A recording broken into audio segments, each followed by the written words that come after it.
Yo, Still Bills, what's the deal, man? Yo, peep game, man. We got to talk about my man Anthony Joshua, man. And despite the loss that he suffered last September, he's still showing a certain Warriors type reserve to him, man.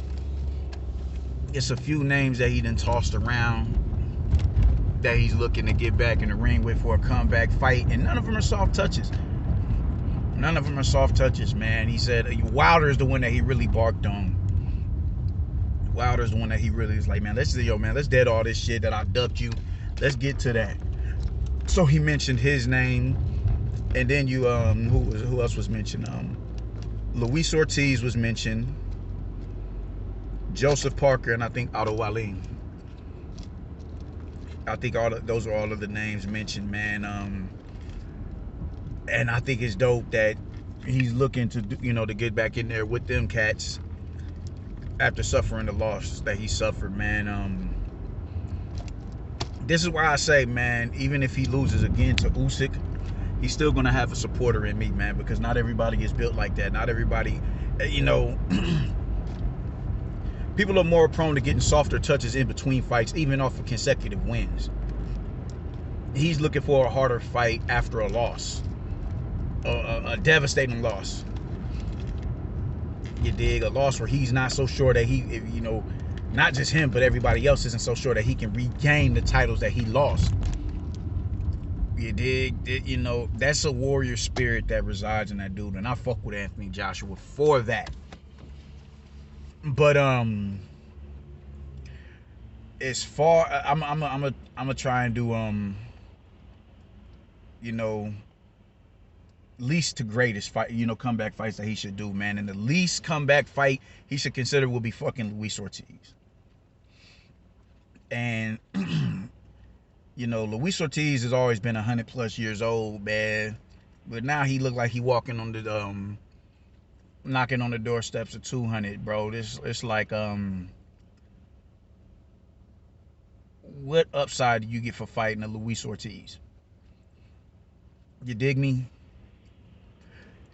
I just think Anthony Joshua got denigrated for beating the prime undefeated world champion in Charles Martin. He got clapped at for that. He got denigrated. He got berated. He got drugged through the mud and slandered. Oh, who the fuck is a Charles Martin? Just for Luis Ortiz to turn around and fight Charles Martin years down the line and get dropped twice and be on the brink of losing the fight. Clearly losing, and possibly getting stopped. Man. So I just think that's the path of least resistance going through the likes of a Luis Ortiz. And it would be pointless, man. Like I've never people have been thinking highly of Luis Ortiz only because he's attached to Deontay Wilder. And when you big up Luis Ortiz, you are inadvertently bigging up Deontay Wilder. Luis Ortiz was never that nigga. He's good, but to the degree of which they're saying, calling him the boogeyman and all that, absolutely not. So, no, I don't think Luis Ortiz would be an ideal fight for Anthony Joshua. I honestly don't. Do I think it's a soft touch? No, but is it a softer touch in comparison to the other ones? Yeah, I do. I absolutely do. So I would say not Luis Ortiz. The next one I would say Deontay Wilder.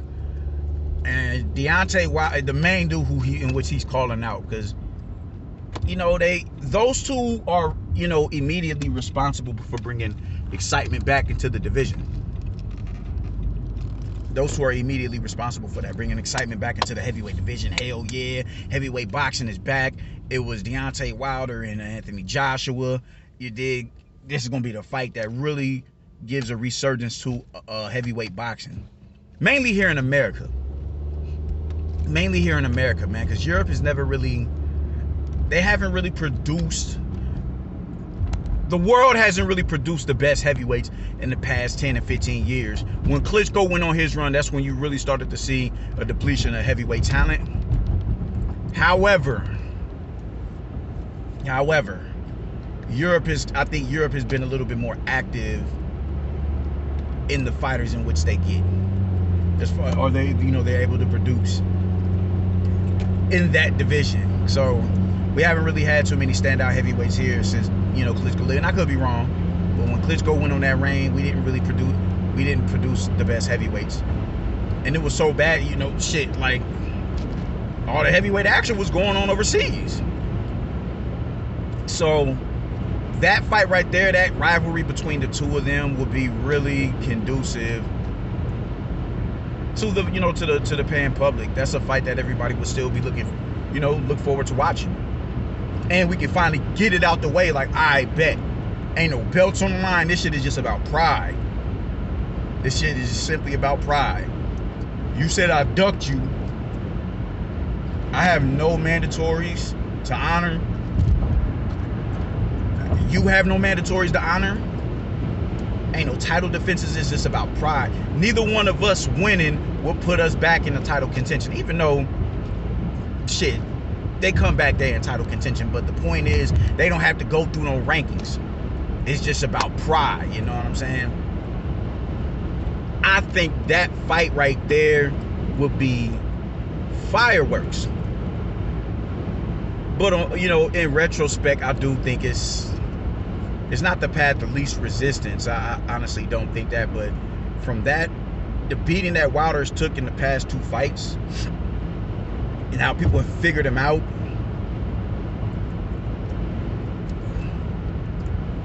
and I don't think he's really, this dude is talking about, retiring. He's not really in a state of mind that, to get back in the ring and pursue a career in boxing. Once your mind starts wandering off into other shit like retirement, it's about time to hang them gloves up. Unless he really has a resurgence of ambition to come back to the sport and compete at the highest level. So I think Wilder is, not as low on the totem pole as far as it being conducive to him to getting his belts back. Because I think that's what he really needs to be working for. Dealing with competition that can give him certain looks to deal with the likes of a Usyk. So Wilder isn't going to be that dude to get him, to prep him for the likes of a Usyk. So I would say Wilder is after Ortiz as far as, least to greatest. Greatest foes to either a threat to him or just to get him back to where it is that he needs to be. My third one, Joe Joyce. Joe Joyce is and only reason why I have him in the position that I have him in, because he's undefeated. And is he in his prime? I think Joe Joyce may be older than Anthony Joshua, but he's on a roll. 2 stoppages, Carlos Takam, Daniel Dubois. He's not no motherfucker to sneak. He's a dude that's gonna push you. And the thing is, he doesn't seem to run out of gas. On top of not running out of gas, you can hit this dude in the face with a metal Louisville Slugger. He's not going anywhere. He's not going anywhere. So the only reason I'm giving him the biggest, more of a threat to Anthony Joshua than the other 2 is because he's a bit more active, and his confidence is yet to be shooken. He still has, he's still like, yo, man, I'm gonna wear him down eventually. I'm gonna come back. I'm gonna beat you up like he did with, Daniel Dubois. I had him losing that fight against Daniel Dubois up until he stopped him. It's like he's never out of the fight.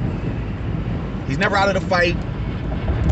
And it's like, has this dude even been dropped before? Like, I'm not sure. It's like, bro, what the fuck? So he's just gonna keep coming forward and pressing the action and pressing the action.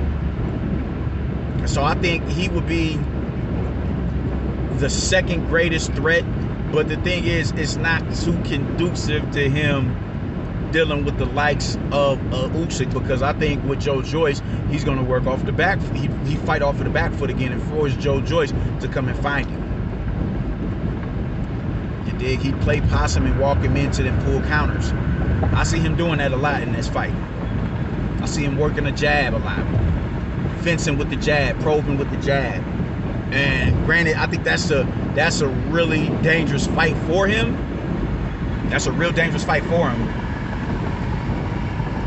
But I just think the strategy that he'll use to do that won't be as conducive to fighting Alexander Usyk, because he's gonna fight Usyk. He's gonna fight Joe Joyce like he fought Usyk. The difference is Joe Joyce doesn't have the dexterity in his feet or his upper body and the counter punching to counterattack what it is that Anthony Joshua is gonna do to him. So Joshua's gonna pick him apart from the outside. I don't even think he goes for a knockout in this fight. I mean, he has the tank to really push Anthony Joshua, and it could be good, like, you know, when he start, round about the mid fights in the late rounds, when he starts, all right, cool, I got to go in here and look for a knockout now. That could push Joshua. That could push Joshua. But I don't, I just don't think it's, I don't think it's as conducive, man, to, not for what it is that that he's trying to achieve. Even though it could force Joshua to step on the grass and press forward and force, just impose himself on him, I don't think it's a good idea. No, it's a great idea. I don't think it's conducive to him to fight Joe Joyce when he's trying to get in a mindset or get to, really formulating his brain to implement a game plan to deal with the likes of a Usyk. So I got him second greatest threat. The biggest threat, and only because he slightly mirrors the style of a Usyk, would be Otto Wallin. They're southpaws. Wallin has shown some sort of slickness to him. I think he can outslick Anthony Joshua. He has, he's faster on his feet than Anthony Joshua. He did, now Dominic Breazeale is, I don't want to drag the victory over Dominic Breazeale, but there are certain things you can take from that victory. I was like, yo, how is he? Look how he was able to, spin off of the rope. Look how he was able to spin off of the rope, get up under Dominic Breazeale's wide hooks and get back to the middle of the ring. Or get back to a point where, a comfortable position of where he can work off the rope and find, pick his shots better, and then spin out and get back to the middle of the ring, or comfortably, reset him, replace himself back on the rope. That's what I'm getting at. That's what I'm getting at. They're both southpaws, and they're both, fleet-footed. Otto Wallin isn't going to fight Anthony Joshua like he fought Tyson Fury, because he gets knocked out if he fights Anthony Joshua like that. Tyson Fury isn't a dude who likes to sit, well, at least then, back then, he wasn't a dude who liked to sit down and bang in the clinch. That was, nah. And he saw that, and he was able to cut him. He was able to, Tyson Fury was working the outside. He was, pumping the jab with Otto Wallin. He was doing good work from the out, he was getting caught from the outside. He was on the brink of losing that fight, and he had to eventually walk Otto Wallin down. And Otto Wallin just didn't, he wasn't, he just didn't have the brawn enough to keep Tyson Fury at bay. And he's not known as a puncher, as a prolific puncher like that. Despite cutting him, he couldn't get him out of there or nothing. He almost did. If that's anybody else, that fight gets stopped. But his, when Tyson Fury was coming towards him, he was pushing it, he was pushing Wallin back. Despite Wallin pressing the action at first. So when it was, it wasn't that an irrestoppable force meeting an unremovable object. It wasn't nothing like that. Because when Tyson Fury started pressing the action, Wallin, he bowed down and started backing up.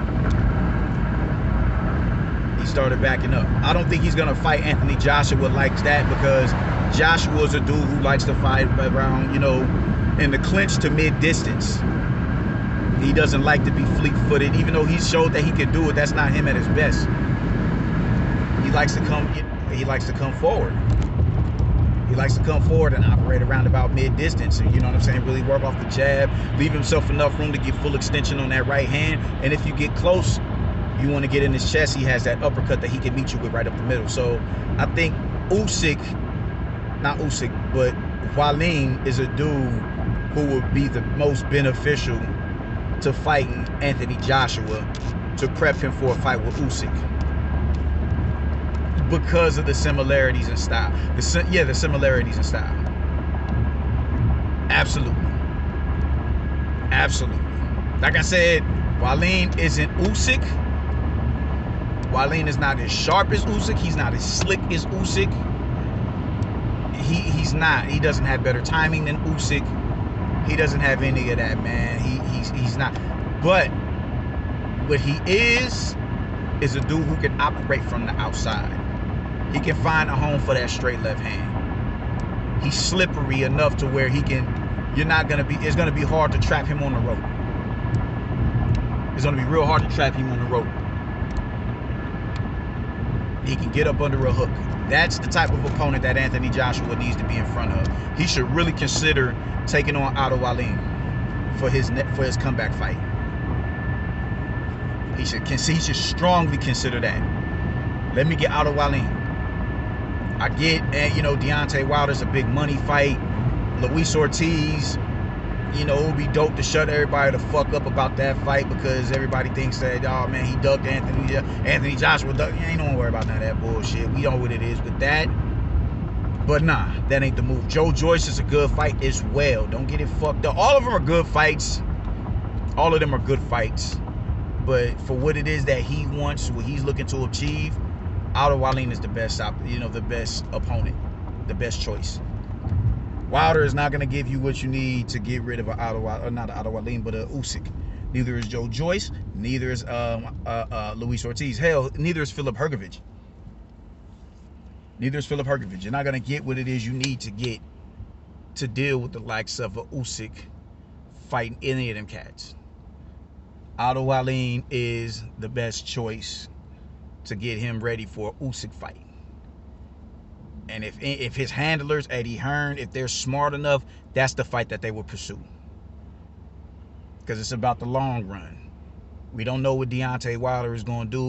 We don't even think has he even been down to Brazil yet to kick it with the shaman and the, you know what I'm saying, in the jungles down there.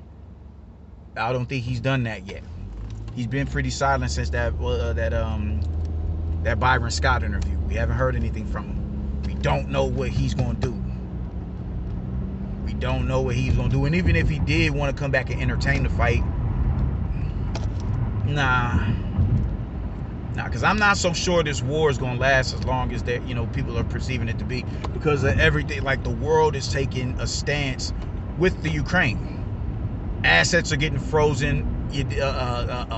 Russian assets are getting frozen. They're getting, they're not being patronized. Russian citizens or nationalists are not being patronized in certain restaurants. Even boxing is talking about stripping Russian champions and Russians not being able to fight. They're just really doing the most right now to show solidarity with the Ukraine. So I don't think this war is going to last as long as we think. I don't think it's going to be, 2 and 3 years, or maybe even a year. It costs money to go to war, man. So if all your assets is getting frozen up, motherfuckers got offshore accounts in different countries, we putting a lock on that shit. Once you start running out of money and you start running out of manpower, where do you go next? So I'm not sure this war lasts as long as people are perceiving it to be. So if that's the case, Usyk is right back he's projected back into the forefront. Oh yeah, I need that work. I need that get back. And I need it now. So I will fight Wallin before. I would look to fight Wallin before I fought anybody. And if Usyk is still in that war, a few months after the Wallin bout, all right, cool. Now we can go holler at Joe Joyce. Now we can go holler at Wilder if he's still trying to come back. Now we can go holler at Ortiz. Now we can go holler at Hrgović. But right now, the motherfucker you need to be looking to fight is Otto Wallin. So you can get a better look at what it is that you need to get a better look at what you need to prepare for when Usyk decides he's ready, you know, when Usyk comes back and that war is subsided somewhat. Let's do that. Otto Wallin versus Anthony Joshua 2022, man. Deuces.